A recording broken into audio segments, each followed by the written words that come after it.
जय श्री कृष्णा सा। आप सभी का मेरे चैनल पर स्वागत है। आइए सुनते हैं माघ मास महात्म्य अध्याय 5, भगवान दत्तात्रेय द्वारा सहस्त्र अर्जुन को माघ महात्म्य सुनाना। इतनी कथा सुनाकर आनंद में मग्न होते हुए राजा दिलीप महर्षि वशिष्ठ से बोले, हे राजन, हे भगवान, अब मैं आपसे माघ स्नान के महात्म्य को सुनना चाहता हूँ, अतः इसे सुनाकर आप मुझे कृतार्थ कीजिए। वशिष्ठ जी बोले, हे राजन, यही प्रश्न सहस्त्र अर्जुन ने भी दत्तात्रेय जी से किया था, तो जैसा उन्होंने उत्तर दिया वही मैं आपसे वर्णन करता हूँ। एक समय साक्षात नारायण स्वरूप भगवान दत्तात्रेय महाराज शय पर्वत पर निवास करते थे।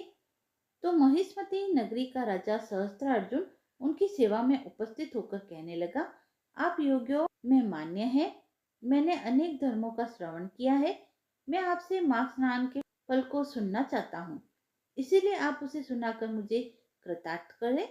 हे राजन, सहस्त्र अर्जुन के यह वचन सुनकर दत्तात्रेय जी कहने लगे, हे राजन, यथा देश, यथा तीर्थ, यथा श्राद्ध, यथा क्रिया, जो मनुष्य इसे भारतवर्ष और विशेषकर कर्म भूमि में माघ स्नान नहीं करता है, उसका जन्म धारण करना बेकार है। जैसे बिना दीपक के घर सुशोभित नहीं होता है, वैसे ही जिसने मनुष्य देह धारण करके भी माघ स्नान नहीं किया, उसे शरीर धारण करने का क्या लाभ, क्योंकि यह शरीर तो केवल अस्थियों के स्तंभ है, स्नायु के बंधन है, मांस और रक्त का लेपन है, चर्म लिपटा हुआ है और मलों का भंडार है। इतना ही नहीं, यह शरीर मूत्र और विष्ठा का पात्र, जरा शोक और विपत्तियों का कोष, राजदोष और दुखों का मंदिर, अनित्य दूसरों को संताप देने वाला, तापों से युक्त विश्रूप, लोभी, दूसरों से द्रोह करने वाला, निंदक, निर्दयी, कृतघ्न है।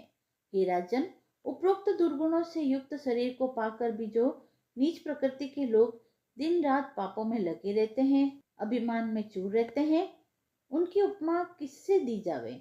वह तो पशु पक्षी और जलचर आदि जीवों से भी बुरे हैं। इसीलिए नर तन पाकर माघ स्नान आदि पुण्य करते हुए ही मनुष्य को दया, दान और तप द्वारा जीवन व्यतीत करना चाहिए। जो मनुष्य ऐसा नहीं करते, वह नरक में नाना प्रकार के कष्टों को भोगते हुए अनेक योनियों में जन्म लेते हैं और सपने में भी उनको चैन नहीं मिलता। हे राजन, जिस ब्राह्मण में विष्णु भगवान की भक्ति नहीं हो, उसे नष्ट हुआ समझना चाहिए। वह दीमक आदि कीटाणु की तरह है, जो जन्म धारण करते हैं और समाप्त हो जाते हैं। इसी प्रकार अयोगी का श्राद्ध खत्म हो जाता है और छल से पूर्ण धर्म, क्रोध से युक्त तप, दृढ़ता से रहित ज्ञान और अभिमान से शास्त्रों का श्रवण खत्म हो जाता है। बिना गुरु भक्ति, शक्ति और ब्रह्मचारी समाप्त हो जाते हैं। जो अग्नि प्रज्वलित न हो, उसमें वह होम खत्म हो जाता है और उपजीविका के लिए कन्या केवल अपने ही लिए बनाया हुआ भोजन, कृष्ण का धन, अभ्यास रहित विद्या, विरोध करने वाला राजा, प्राण निर्वाह के लिए तीर्थ सेवन और असत्य भाषणों से वाणी का नाश हो जाता है। हे राजन, इसी प्रकार क्रोध से ज्ञान, चित्त व्यग्र होने से जप, कृष्ण को दिया हुआ दान, नास्तिक और वेद निंदकों का लोक और बिना श्रद्धा के किया हुआ कर्म तथा गरीबी के कारण किसी तरह की मनुष्य की इच्छाओं का उत्पन्न होना व्यर्थ हो जाता है, उसी प्रकार स्नान आदि पुण्य कर्म न करने के कारण लोगों का जन्म धारण करना भी बेकार ही समझना चाहिए। इसीलिए माघ स्नान करने पर पापों से छूटकर मनुष्य इस प्रकार निर्मल हो जाता है, जैसे बादलों के छट जाने पर पूर्णिमा का चांद। मन, कर्म, वचन से सर्वथा शुद्ध होकर माघ स्नान करे तो मुक्ति की प्राप्ति हो जाती है। 5वां अध्याय समाप्त हुआ। आइए अब हम सुनते हैं माघ मास में रोज सुनी जाने वाली माघ मास स्नान के महत्व तथा धर्म राज्य की कहानी। पहले हम माघ स्नान महत्व की कहानी सुनेंगे।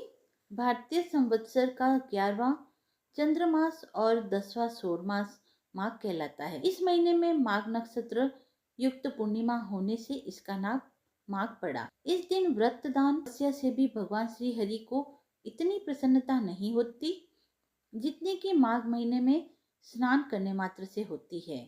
माघ मास की अमावस्या को प्रयागराज में 3,10,00,000 अन्य तीर्थों का समागम होता है अतः नियम पूर्वक उत्तम व्रत का पालन करते हुए माघ मास में प्रयागराज में स्नान करना चाहिए। ऐसा करने से व्यक्ति पाप से मुक्त होकर स्वर्ग को जाता है। प्राचीन काल में नर्मदा के तट पर सुव्रत नामक एक ब्राह्मण देवता निवास करते थे। वे समस्त वेदों, वेदांगों, धर्मशास्त्रों व पुराणों के ज्ञाता थे। इतने विज्ञ होते हुए भी सुव्रत ने अपने ज्ञान का प्रयोग धर्म कार्यों में नहीं किया, अपितु आजीवन धन कमाने के लोभ में ही फंसा रहा। इतने लोभी कि चांडाल से भी संकोच नहीं किया। इस प्रकार उन्होंने 1 लाख स्वर्ण मुद्राएं एकत्र कर ली। धनोपार्जन में लगे लगे ही वृद्धावस्था ने उन्हें आ घेरा। सारा शरीर जर्जर हो गया। काल के प्रभाव से सारी इंद्रियां शिथिल हो गई और वे कहीं आने जाने में असमर्थ हो गए।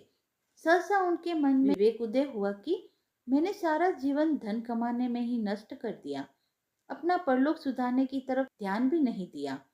अब मेरा उद्धार कैसे होगा? मैं तो आजीवन कभी सत्कर्म ही नहीं कर पाया। सुव्रत इस प्रकार पश्चाताप की अग्नि में दग्ध हो रहे थे। उधर रात्रि में चोरों ने उनका सारा धन चोरी कर लिया। सुव्रत को पश्चाताप तो था ही, धन के चोरी हो जाने से उनकी नश्वरता का भी उन्हें बोध हो गया। अब उन्हें चिंता थी तो सिर्फ परलोक सुधारने की। व्याकुल चित हो वे अपने उद्धार का उपाय सोच ही रहे थे कि उन्हें एक आधा श्लोक का स्मरण हो आया। माघे निगमना सलीले सुशिते विमुक्त पापा स्त्री दिवम प्रयांति। सुव्रत को अपने उद्धार का असली मंत्र मिल गया। उन्होंने माघ स्नान का संकल्प लिया और चल दिए नर्मदा में स्नान करने। इस प्रकार वे 9 दिनों तक प्रातः नर्मदा में स्नान करने जाते थे। 10वें दिन स्नान के बाद वे अशक्त हो गए। शीत से पीड़ित हो उन्होंने प्राण त्याग दिए। यद्यपि जीवन भर उन्होंने कोई सत्कर्म नहीं किया था, पाप पूर्वक ही धनार्जन किया था, परंतु माघ मास में स्नान करके पश्चाताप पूर्वक निर्मल मन हो प्राण त्यागने से उनके लिए दिव्य विमान आया और वह उस पर आरूढ़ हो स्वर्ग लोक को चले गए। हे प्रभु, आपने माघ स्नान का जैसा फल सुव्रत को दिया वैसा ही सभी को देना। आइए अब सुनते हैं धर्मराज जी की कहानी। एक समय पर पृथ्वीलोक पर बब्रुवाहन नामक एक राजा राज्य करता था। उसके राज्य में किसी चीज की कमी नहीं थी।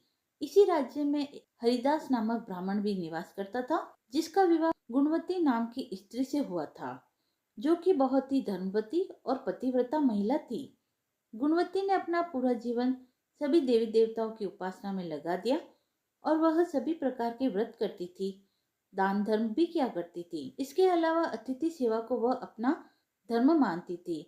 ऐसे ही ईश्वर की उपासना करते हुए वह वृद्ध हो गई। जब उसकी मृत्यु हुई तो धर्मराज के दूत उसे अपने साथ धर्मराजपुर ले गए।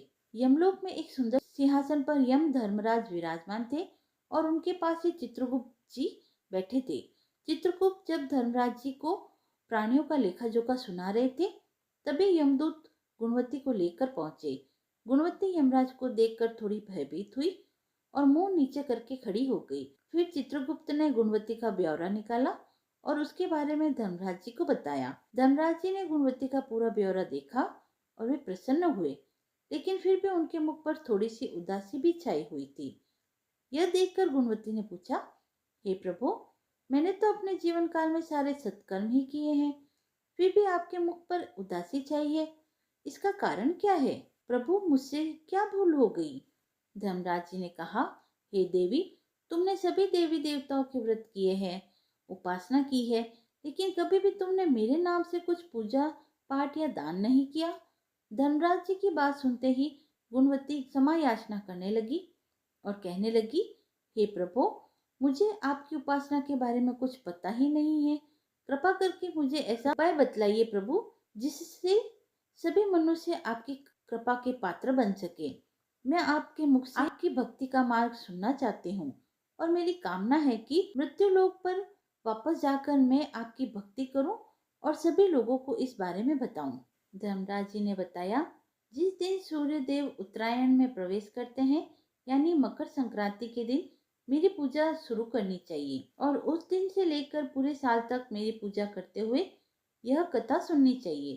साथ ही मेरी पूजा करने वाले व्यक्ति को धर्म के इन 10 नियमों का पालन अवश्य करना चाहिए। धीरज रखना यानी संतुष्ट रहना, अपने मन को वश में रखना और सभी को क्षमा करना, किसी प्रकार का दुष्कर्म नहीं करना, मानसिक और शारीरिक शुद्धि का ध्यान रखना, अपनी इंद्रियों को वश में रखना, बुरे विचारों को अपने मन में न लाना, पूजा पाठ और दान पुण्य करना, व्रत करना और व्रत की कहानी सुनना, सच बोलना और सभी से अच्छा व सच्चा व्यवहार करना और क्रोध न करना।